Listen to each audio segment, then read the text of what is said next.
From the heart of the jungle comes a savage cry of victory. This is Tarzan, Lord of the Jungle.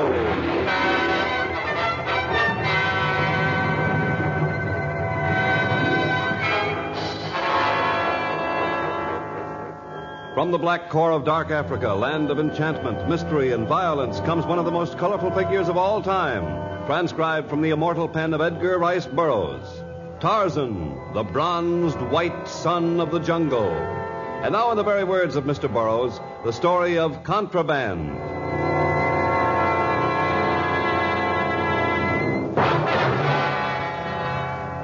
Unlike other continents, Africa is poor in islands.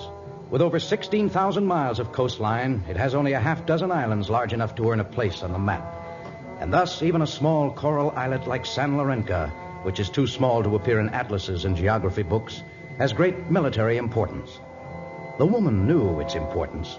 The woman who stood in the public square of San Lorenzo's capital, her dark eyes flashing, her flowing hair tossing, her slim body swaying hypnotically as she incited the natives to riot. Why should you work in the fields all day? Why should you slave for the Europeans from one year's end to the next? Why should you grovel beneath a foreigner's heel? Are you not foreigner, sir? I am one of you. Your skin whiter than ours. The blood of many races flows in my veins. It is true, my skin is whiter, but my heart belongs only with the people of San Lorenzo. You not talk like rest of us, sir. My speech has been changed by schooling in distant lands, but my education shall be a weapon to free you from the bonds of slavery. We shall band together. We shall kill every foreigner on the island.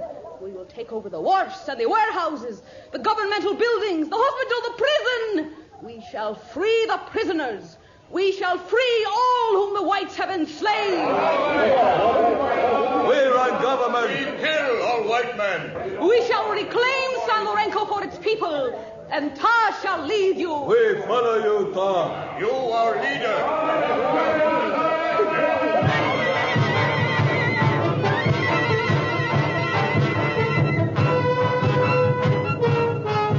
And so began the bloody revolution of San Lorenzo. Despite the fanatical zeal of Ta and her followers, the natives were not able to take over the government in one quick stroke. Instead, the war continued for many months, growing in savagery and intensity with each day. Even the governmental police from the mainland seemed powerless to stop it. And after a raid that resulted in the death of more than a dozen of the police, Captain Lawrence was detached from his unit for a special mission. It took him to the mainland, along the jungle coast, and to a crude cabin that stood in a small clearing. I say there, are you at home, Tarzan?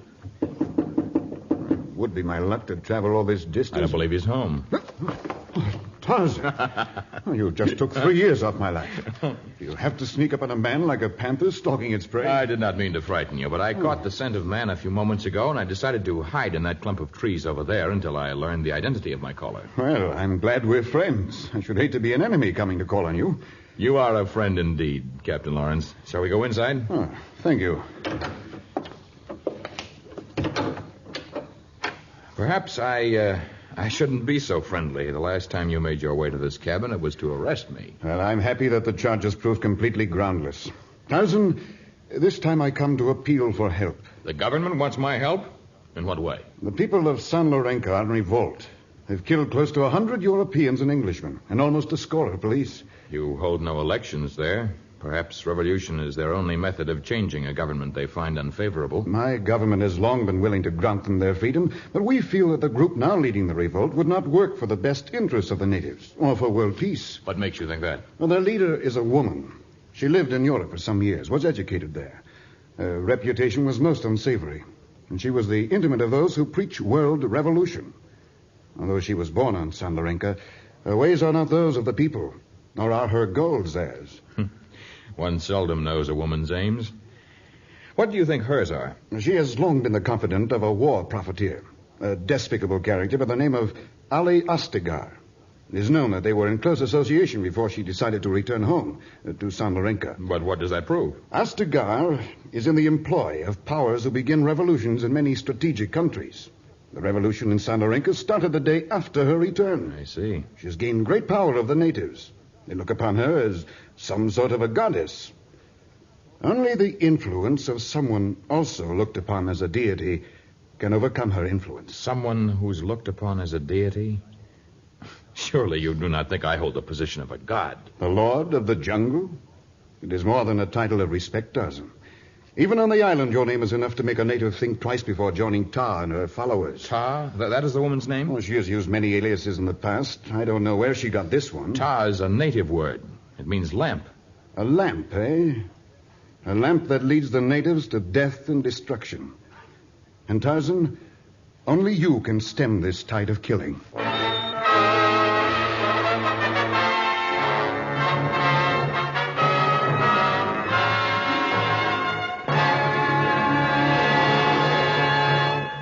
In just a moment, we shall return to our story of Tarzan.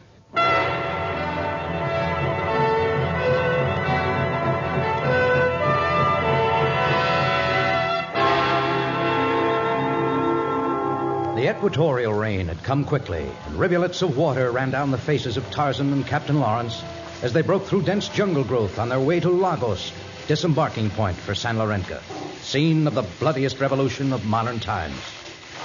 If this rain keeps up, they can sail the steamer right into the jungle to pick us up. I think it will stop before morning. Well, I hope so. Every day's delay means more deaths on the island. If only we knew where the natives were getting their guns and ammunition. Guns and ammunition?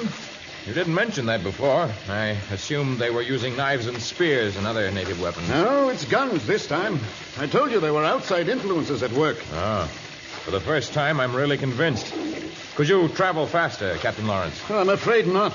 I can't take this moist heat the way you can, Tarzan. Perhaps we'd better rest until morning. I dislike traveling in this strong rain anyway. You? I thought you were impervious to the elements. Well, it's difficult to catch the scent of any enemy with the wind and the rain beating down. Any enemy who ventured out on a night like this... Drop to the ground. Someone's firing at us. Tarzan, you better get down, too. Not until I find out who's trying to kill us.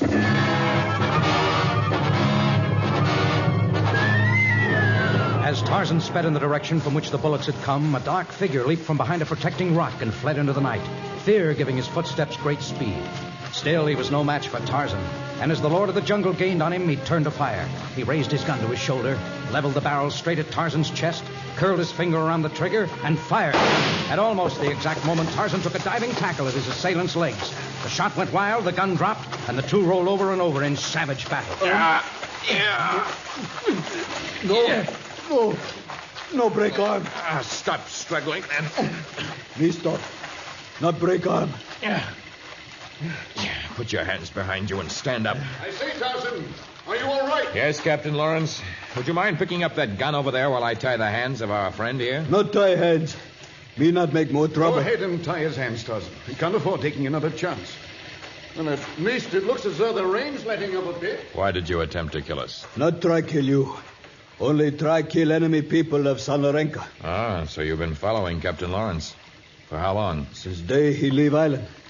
Only me lose trail 3 times. Not find him till tonight. Hey, this is a first-class gun he has here. Don't recognize the make, though. Let me see it. The stock's ornamented with scroll work in silver. Yes, I noticed it. Rather a strange design. Beautiful, though. Captain Lawrence, did you see any guns of this type in the battles on San Lorenzo? We didn't capture any of their arms. Say, is this native from San Lorenzo? Are you? Me not say. Not tell anything. You enemy. The gun does his talking for him in more ways than one. This gun comes from somewhere near Tunis. It was transported across the Libyan desert and then brought through the jungle to the coast. Along with others for the rebels of San Lorenzo? Exactly. Well, how can you know all that by looking at the gun? The ornamentation on the stock could have been made only by a Berber. Probably one near Tunis, since otherwise the guns for San Lorenzo would not have been transported across the desert. We not bring guns across desert. You lie. No amount of cleaning and polishing can ever remove the fine desert sand from the seam between the metal and the wood. Yes, a Berber made the gun, probably under the guidance of a warlike Bedouin who also possessed knowledge of transporting arms across the grueling desert of Libya. You're amazing, Tarzan. And I guess we'd better be getting along. What do you think we should do with our prisoner here? Keep him bound. Watch him. Or take him with you. You may need a hostage to protect your life. You speak as though you are going to be with me. I shall meet you on the Isle of San Lorenzo. First, I must find out where the guns and ammunition originate. Yes. If we could cut off the supply of arms, the revolution wouldn't last long. Exactly. And I have more confidence in myself as a detective than as a deity.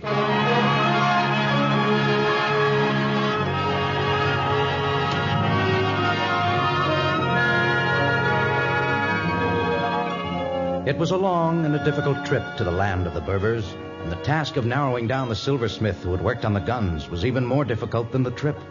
But Tarzan's years of jungle training had taught him to ignore not even the tiniest of clues. A steel shaving, a grain of silver dust, 100 other tiny clues finally led him to a silver shop in a small native town near Tunis.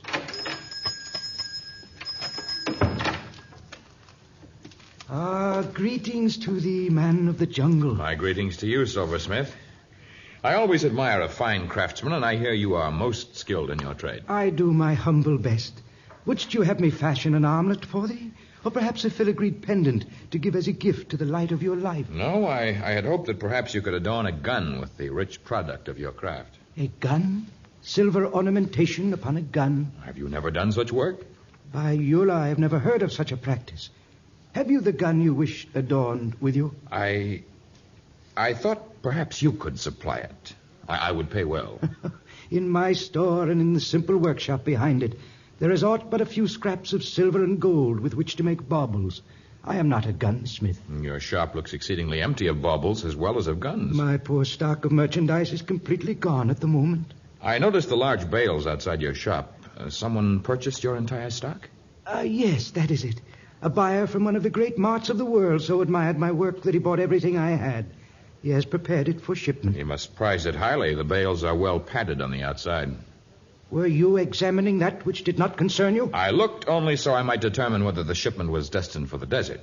You see, I am an experienced guide. And were your purchaser desirous of crossing the desert and then perhaps the jungle in order to reach the sea, I might be of service. Wait here. My poor memory just recalled some silver I left upon my stove in the workshop. I shouldn't want you to neglect your work on my account. I shall return immediately, Effendi. Do not go away. I have no intention of leaving. Your reputation is so great. Ali Astagar, there is a Nazrani within my shop who asks strange questions. About my bales of merchandise, perhaps? Yes. He entered the shop and started inquiring about... About guns? Yes. He stands 6 feet or more in height, perhaps. Has a slight scar upon his forehead and dresses like a jungle native. It has the skin of a white man. Truly, Ali Astagar, you have the wisdom of 1,000 men. I have the cooperation of a clever woman by the name of Ta. Her native followers are now legion, and her spies are everywhere, both on the island of San Lorenzo and on the mainland. She told you of this stranger? I have been expecting him. He has offered to act as a guide for your caravan. I was not prepared for that good fortune. Return to the front of your shop and assure him that you can arrange for his employment as a guide. But he is a man of great stature and fearful strength. The stature of a man is unimportant when he lies helpless on the sand. And even a man of great strength finds survival difficult when he is attacked suddenly and left in the desert to die of thirst.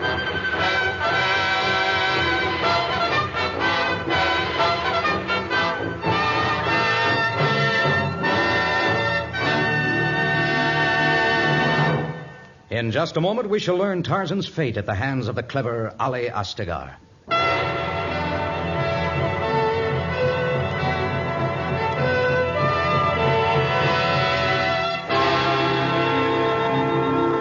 The grueling sun was reflected on the sand, and the heat was oppressive as the caravan slowly wended its way across the parched desert of Libya.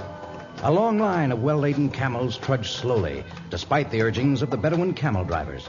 And at the head of the caravan, astride muscular dromedaries, rode Ali Astagar and his guide, Tarzan.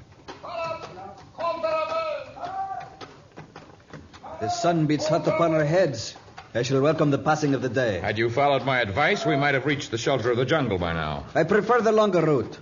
This way we shall enter the jungle near Gilfolan. But there are no trails through the jungle from Gilfolan.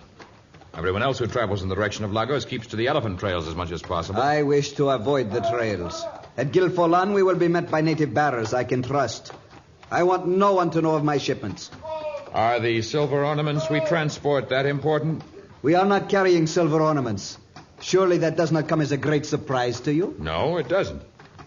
Particularly since I have found that the man who represented himself as a silversmith is your personal servant.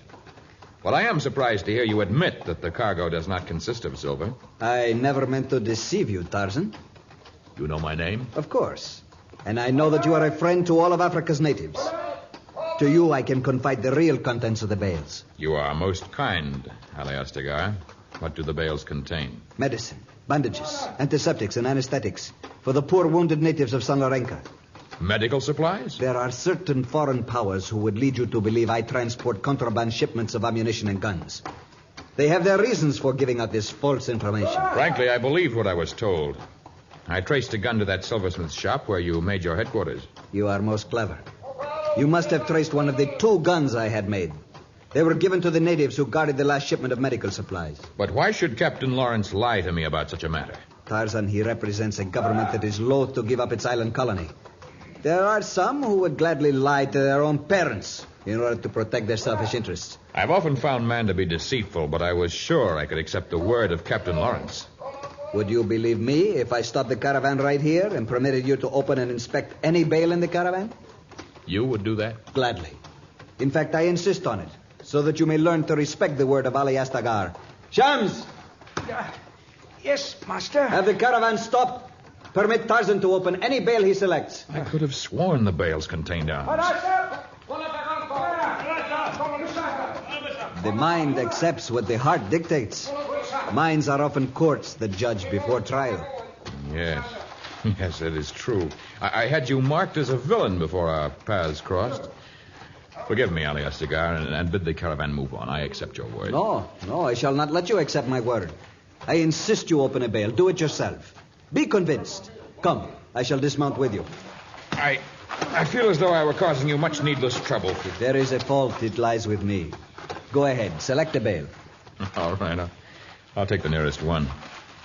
The one on that dromedary, right there. Shams, Harun, Baba, take down the packet from the camel's back. Kamar, Majid, help them. At least I can be thankful that I have cohorts in Lagos who know that my mission is one of mercy. My shipments are speeded to the island from that point. Here is bale, Sahib. No, I would not cut the rope, Tarzan. We do have to tie it up again before we proceed. That was an instinctive gesture. The clumsy fools turned it with knots on the underside. Shams! I can reach the large knot if I kneel down. Yes, now I can... No!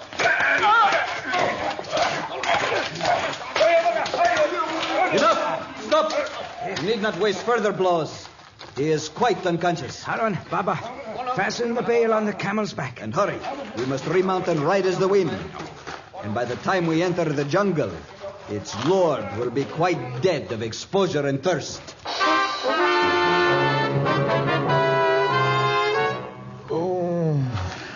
As evening came, Tarzan regained consciousness, got to his feet, and staggered in the hopeless direction of the jungle. High overhead, carrion birds hovered expectantly.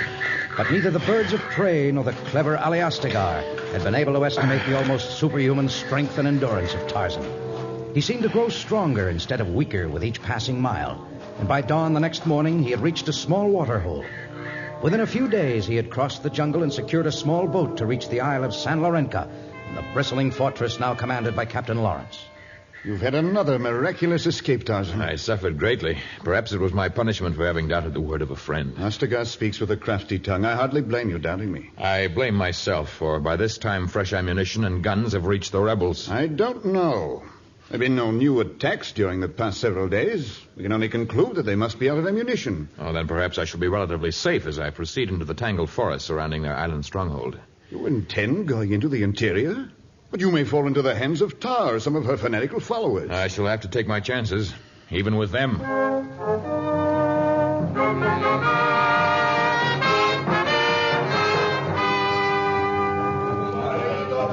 Jumbo, Morocco. Jumbo, you relieve Morocco as sentry. No deal. You go back camp. Santa, his big war Shaori there. Tomorrow we hold Shaori in capital of white men. Then we... Drop your gun. No deal. We drop gun. Why, you're the same native who made an attempt on our lives in the jungle. But I thought Captain Lawrence still held you prisoner. You escaped? Captain Lawrence say, me free, go home. Not back war camp of Ta. And so you promised and then came straight to the camp. Ta say lie to white man not count.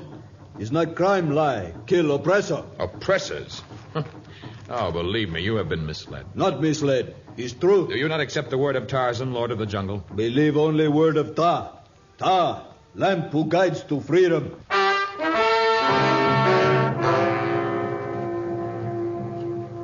And you? Do you believe all that this woman tells your people? Ta speak true. For her we kill. And nothing I can say will change you. Tarzan not leader now. Ta is leader. She beautiful, wise. I should like to see this woman who holds you under her spell. Come. I take Tarzan to Ta. Fine.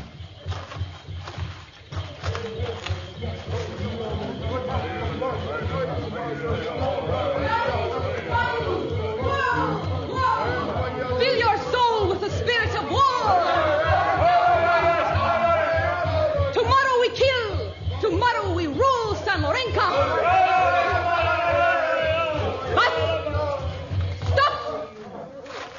The stranger who approaches our council fire. Morocco bring Tarzan who wants speak with Ta.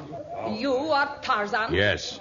And you are Ta, the lamp which beckons the people to destruction. I lead them to victory. Today, fresh ammunition and many guns have been received. And tomorrow we attack the fortress in the capital.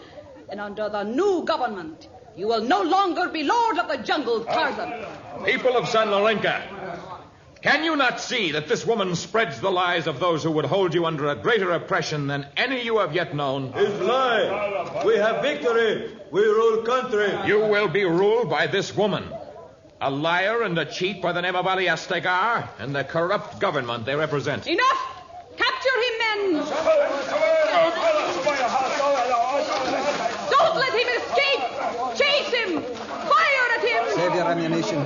In surviving the desert, he has proven his reputation. You will not be able to shoot him down from the trees.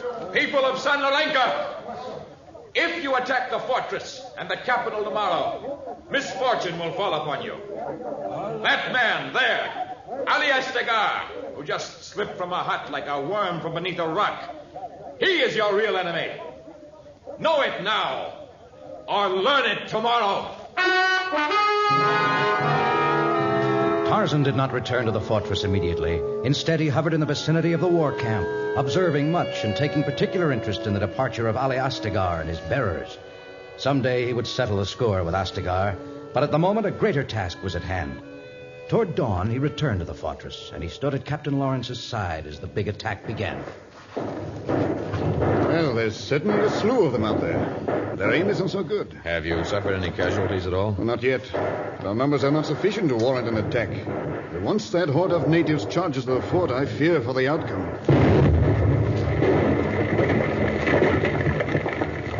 What in the world was that? They have no guns large enough to create an explosion that loud. I think I know what caused that explosion, and I know now that the natives will not attack. Not attack?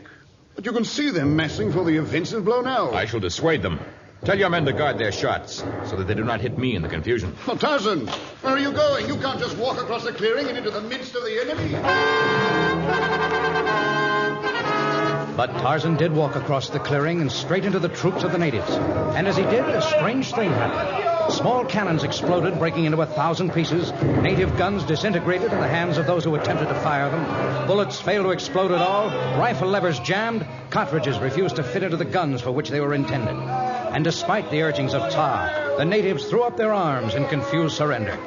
Only then did Tarzan signal for Captain Lawrence's men to advance.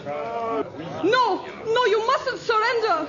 Until death must you fight. Captain Lawrence, have your men take the woman prisoner. No, you won't take me.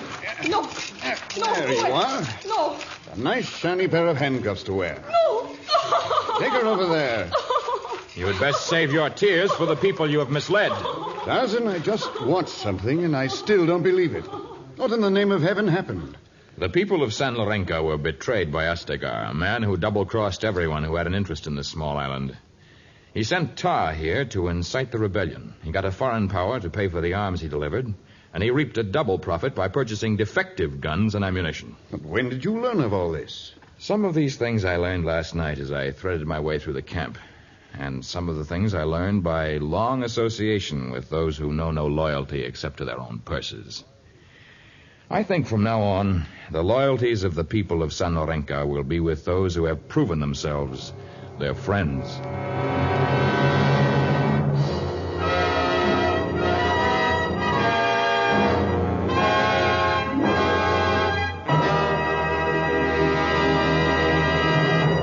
In just a moment, a word about our next story of Tarzan.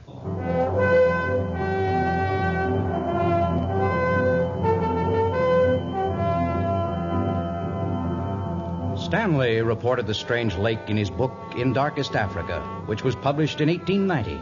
And yet, even today, little has really been learned about the small body of water whose shores are strewn with dead butterflies, in whose dark red waters fish cannot live, and which is taboo to the natives of the Congo. They call it Kiwa Navisi, Lake of Blood. Tarzan, the creation of the famous Edgar Rice Burroughs, is produced and transcribed by Walter White, Jr., prepared for radio by Bud Lesser, with original music by Albert Glasser. This is a Commodore production. Listen in next week to Lake of Blood, another thrilling episode of The Lord of the Jungle.